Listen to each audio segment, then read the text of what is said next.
Right then, taking a bit of a breather. 125's all nicely covered up, and the beast is nicely covered up. And look who came out to join the party. Okay, this is my 1986, I believe, Honda V45 Magna VF750C. And I ride this one a lot. There's a few things needs doing to it. I had a bit of a fit last year. My daughter says it got jealous, and I think that's exactly what happened, because I got it out last year, took it for its test, everything was fine. Did the tappets, made a complete dog's breakfast of doing the tappets. I've got to do them again, but in doing so, I didn't replace at the time the rocker cover gaskets when I put it back on. We'll come back to that. So I was working on that VT500 last year, and I needed to nip to Halfords for some parts, so jumped on this one, went to fire it up, and I put the key in the ignition. It went clunk.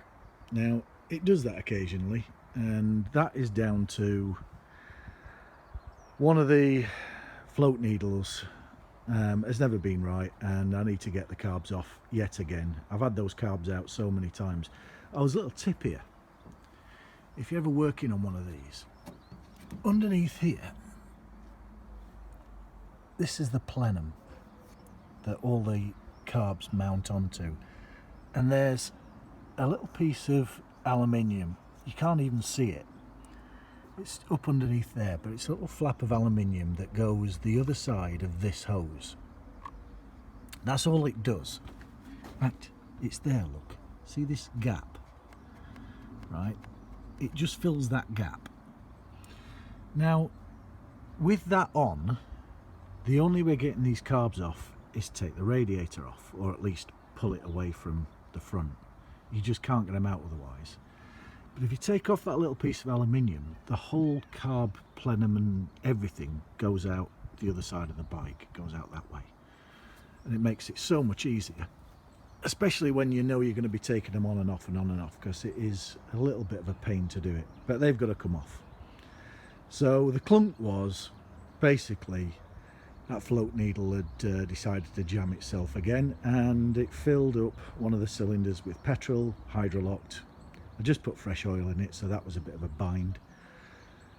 So still wanted to go to Halfords, so took the spark plug out, spun it over. It actually started, spat all the fuel out of the cylinder that I got the spark plug out of, put it back in, went to start it again, at which point my wife shouted because there was smoke pouring out of here,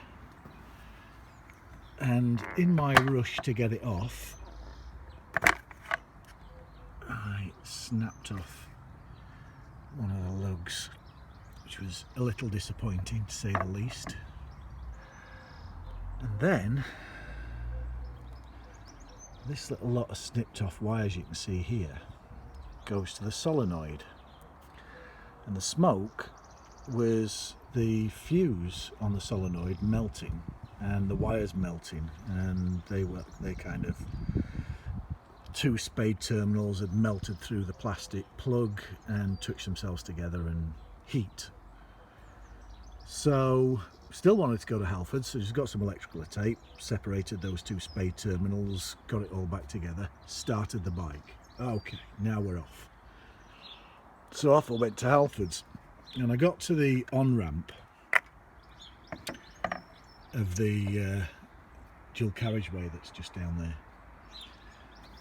And as I'm accelerating down the on-ramp, it decided to go onto two cylinders just as I'm pulling out in front of a lorry. So, I gave it a fistful just to accelerate in front of the lorry, and then of course it came back onto four cylinders and the front wheel went up, and then it went back onto two cylinders and the front wheel slammed down, and basically I kangarooed up the A14 to Halfords.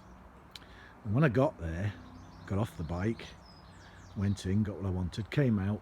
There's two guys standing looking at my bike. One of them says, "Your bike, mate?" He says, "A bit of an oil leak." Yep, well, BP were, you know, also queuing looking for drilling rights to it, and there was a puddle of oil just literally pooled up inside in between the cylinders and just pouring out this side of the bike. And I couldn't see what it was. Thought it was there's some little oil pipes under there, and I thought it was one of them that had blown. But actually, all it was back to that rocker cover gasket. When I put it back in, it was quite hard, and it had spat about ½ inch of gasket out the back, and the oil was just spraying out the back of the cylinder. So that's what was causing that. And then I drove it back home, and it sputtered to a stop, and it refused to start again. So I chopped off those wires, unplugged the battery, and pushed it down into the shed, and it's sat there ever since.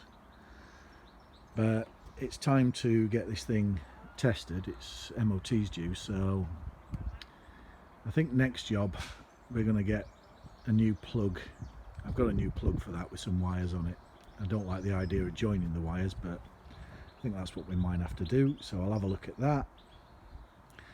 And let's see if this thing will start up. As I say, it's been sat in the shed. I didn't touch it. Well, I covered it in bike spray, which I like doing in the winter. It just, if you look at it, it looks a bit greasy and not very shiny, but it will be. So we'll get that done, and we'll get this little thing back on the road. Now,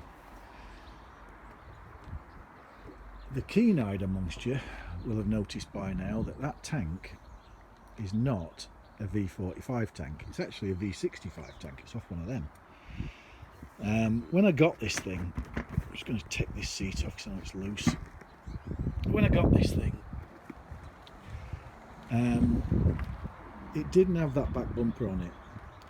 It had some weird, I think it was off a Harley, but it had some weird Harley bumper welded in between the frame forks just here. This bar had been cut off. This bar had been cut off. This one was damaged. I think I had a section out of it, so I had to rebuild it. I had to rebuild this tab that your seat slides under, the bracket itself. These are the hinges for the back of the tank. These tanks actually tilt upwards as a prop underneath it. And then you've got down here, this is a secondary tank, so there's a big fat pipe that joins these two together. But because I couldn't get a V45 tank in any sort of condition, and I got that one looking like that. It's a nice tank. So although it's about 1 3/4 inches longer than a V45 tank, I made it fit, and that was made possible by, when I put this back in, we just moved that back slightly. And then you'll also notice just here, that is where this should be. So this whole thing should be, that hole there should be here. So I drilled a hole in that, another one down here, to allow me to move that back, mounted these onto it and got them directly through and onto the frame like it should be. So that's as a result of putting that tank on. So it's a little bit of a Frankenstein. That'll do for now. It's a little bit of a Frankenstein, but it rides really nice. Yeah, so we're going to do a bit of work on that one as well.